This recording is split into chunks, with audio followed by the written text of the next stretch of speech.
आपण पाहताय महाधुरा।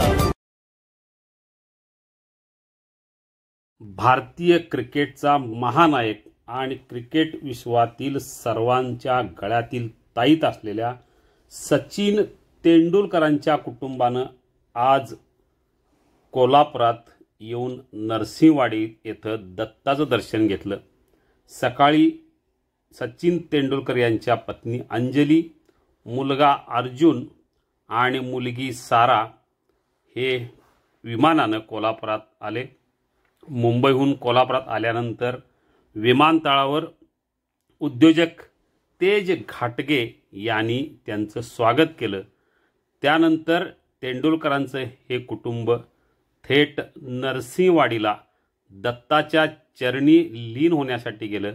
नरसिंहवाडीत इथं अंजली, सारा आणि अर्जुन हे तिघेही दुपारी नरसिंहवाडी येथे पोचले। त्यांना पाहण्यासाठी एकूणच वाडीत गर्दी झाली। अनेकांनी त्यांना पाहण्यासाठी गर्दी केली, त्यामुळे मंदिरात बराच वेळ गर्दी होती। हे तिघेही दत्त दर्शन घेतलं तिघांनी पण, आणि त्यानंतर ते पुन्हा कोल्हापूरकडे रवाना झाले। कोल्हापुरात अंबाबाईचं दर्शन घेण्याची शक्यता आहे। नरसिंहवाडीत यापूर्वी काही महिन्यापूर्वी स्वतः सचिन तेंडुलकर हेही आले होते। त्यांनीही दत्ताचं दर्शन घेतलं।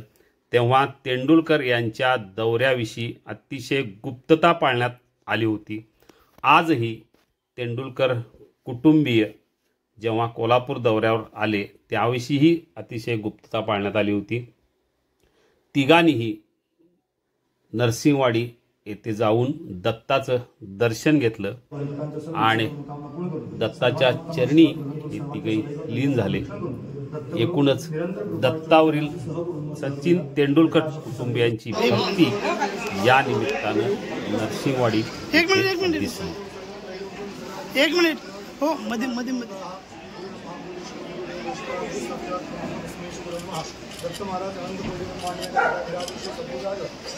एक मिनिट मोबाईल